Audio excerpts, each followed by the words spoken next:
Nous allons aujourd'hui revenir sur les événements importants de la semaine. Le Japon, qui tente de retrouver le calme et de rassurer les inquiétudes provoquées par les disparitions et le danger nucléaire, bénéficie d'une aide très importante. Ensuite, nous reviendrons sur les actions en Libye et les décisions prises par les Nations Unies. Nous parlerons enfin de l'affaire d'espionnage chez Renault, qui dispose d'une nouvelle piste. Mais tout d'abord, voici les dernières nouvelles du Japon. Vendredi 11 mars, le monde découvre des images du Japon victime d'un tsunami. De nombreuses disparitions sont à déplorer et aujourd'hui plus de 5000 morts sont confirmés. 5321 morts, 9329 disparus et 2383 blessés selon un nouveau bilan officiel provisoire établi jeudi dernier. Environ 550 000 personnes ont été évacuées parce qu'elles ont perdu leur logement ou parce qu'elles habitaient dans un rayon de 20 km autour de la centrale de Fukushima.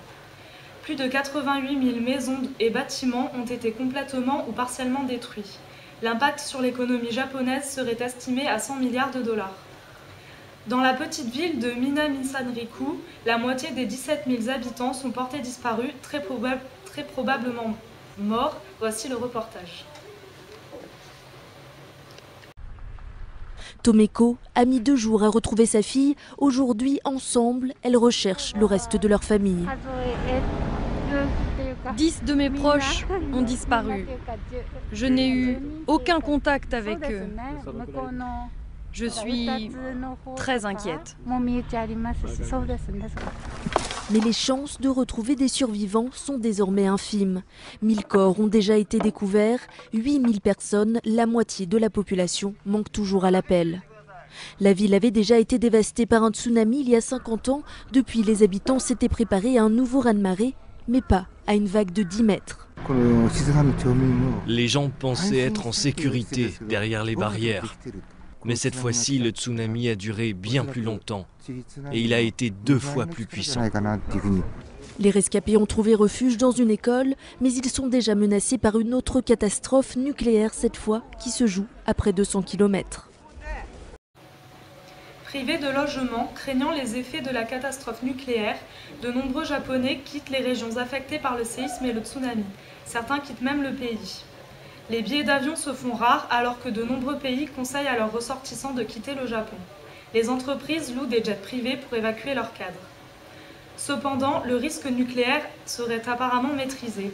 Le Japon annonce avoir réussi à réalimenter en électricité le réacteur 2 de Fukushima Daiichi. L'objectif, remettre en marche les turbines de refroidissement une fois que les opérations d'arrosage seront terminées. Le Pentagone envoie ses experts de risque nucléaire au Japon. 9 militaires américains spécialistes des risques nucléaires, biologiques et chimiques auront pour mission de conseiller l'armée japonaise. Par ailleurs, 35 millions de dollars d'aide humanitaire devraient être débloqués pour le Japon. Il n'y aurait pas d'inquiétude au sujet de la radioactivité aux États-Unis selon des responsables américains.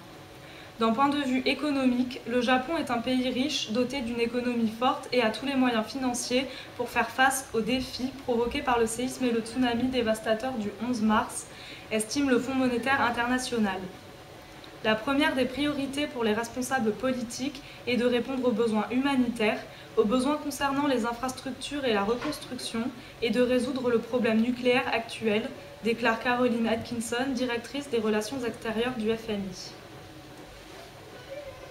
En ce qui concerne la Libye, le Conseil de sécurité de l'ONU avait voté dans la nuit du 17 au 18 mars en faveur d'un recours à la force contre les troupes pro-Kadhafi, ouvrant la voie à des frappes aériennes après plus d'1 mois d'une insurrection réprimée dans le sang.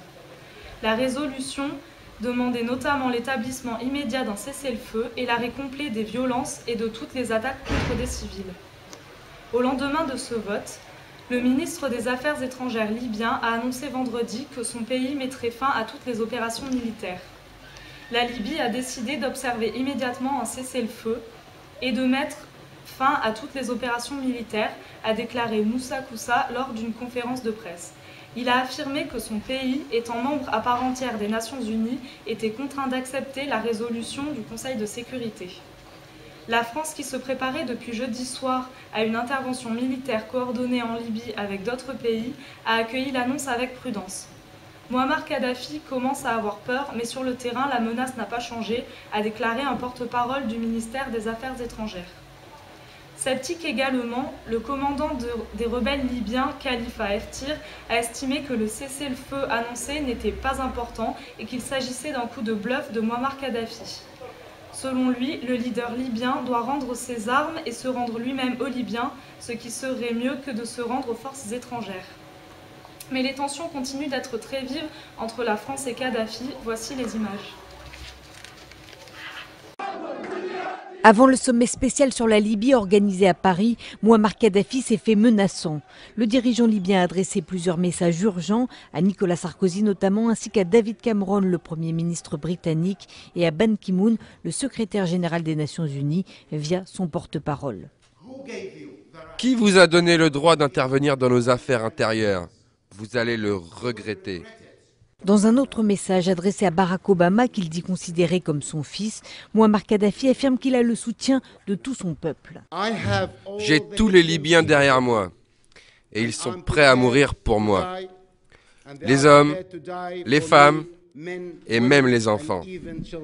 Pas de signe d'apaisement donc, alors qu'une intervention en Libye doit se préciser dans la journée. Mouammar Kadhafi défend sa cause et affirme toujours lutter contre Al-Qaïda au Maghreb islamique dans son pays. Du côté de l'entreprise Renault, les affaires ne s'arrangent pas. Un nouveau cadre est accusé d'espionnage, mais il s'agit peut-être d'une erreur de plus. Voici la vidéo. Le dossier d'espionnage industriel présumé qui touche Renault semble aujourd'hui de plus en plus mince. Selon une source proche de la direction centrale du renseignement intérieur qui mène l'enquête, aucune trace d'espionnage n'aurait été mise au jour, aucune trace non plus de comptes en Suisse qui auraient été détenus par les cadres licenciés pour toucher des pots de vin. Des cadres qui, dès le début de cette affaire, avaient réfuté les accusations d'espionnage industriel. Et ce matin, c'est même un quatrième ancien cadre de chez Renault, Philippe Clojanson, qui affirme lui aussi avoir été licencié il y a un an, suite à des dénonciations calomnieuses. On l'accuse de percevoir des rétrocommissions pour favoriser des prestataires externes. Donc la procédure de licenciement démarre sur ces accusations. Clojanson est victime, il y a le sentiment d'avoir été victime d'une machination. Fait troublant, selon une indiscrétion lundi, le numéro 2 du constructeur français Patrick Pellata aurait lui-même évoqué une manipulation ou un règlement de compte interne lors d'une rencontre avec François Fillon. Une hypothèse totalement rejetée ce matin par l'avocat du constructeur automobile. Est-ce qu'on a évoqué une manipulation? Non. À ce jour, à cette heure, les éléments qui sont portés à notre connaissance font qu'on est sur un dossier d'espionnage industriel. Si l'affaire d'espionnage venait à se dégonfler, les conséquences pour l'image de Renault pourraient être désastreuses. Son patron, Carlos Ghosn, avait lui-même évoqué des preuves multiples accréditant cette thèse. Dominique Gévray, l'enquêteur du service sécurité du constructeur automobile mis en examen et écroué pour escroquerie en bande organisée, a livré le nom de son informateur supposé lors de son audition de première comparution devant le juge d'instruction le 13 mars. Selon nos informations, il s'agirait d'un ancien agent de service secret. L'homme aurait travaillé pour un pays étranger qui ne nous a pas été précisé. Depuis le début de l'affaire, Dominique Gévray affirmait être en contact avec un informateur anonyme censé prouver l'implication des 3 cadres soupçonnés d'espionnage, licenciés et finalement innocentés. Mais l'ancien militaire refusait de livrer d'abord à la direction de Renault puis aux policiers l'identité de cette mystérieuse source. Il aura fallu son arrestation, révélée par France Soir, alors qu'il s'apprêtait à s'envoler pour la Guinée la semaine dernière, puis sa mise en examen pour que Gévray sorte de son mutisme. Le juge d'instruction et les enquêteurs de la direction centrale du renseignement intérieur n'ont depuis 4 jours rien obtenu de concret à partir du nom donné par Gévray. Dans l'entourage du salarié, on défend bien sûr une version opposée. Car à l'origine de l'affaire, le rapport de Dominique Gévray et de Marc Tixador, un autre responsable du service sécurité remis à la direction du groupe, était très détaillé. On peut y lire un très complexe système de flux financiers destiné à rémunérer les cadres suspectés d'espionnage. Diverses sources estiment que Dominique Gévray n'avait pas la compétence pour imaginer une telle fiction. D'après un proche de Marc Tixador, celui-ci considère que le montage est beaucoup trop sophistiqué pour lui. Quant à M. Jean-Paul Baduel, l'avocat de Dominique Gévray, il livre sa conviction « Mon client n'est pas l'auteur de cette belle histoire ». Si manipulation il y a, elle dépasse de loin ses épaules. Par ailleurs, lundi dernier, le défenseur nous confiait que, désormais, le juge d'instruction a tous les éléments pour faire avancer le dossier. À la justice, donc, de déterminer si Dominique Gévré est un menteur qui a escroqué son entreprise ou s'il s'est retrouvé pris dans un engrenage. L'existence de sa prétendue source apportera un début de réponse. Rien ne prouve pour l'instant que le nom donné par M. Gévré est le bon. Pour clore cette revue de presse, nous adressons une pensée à tous les habitants du Japon victimes des derniers événements.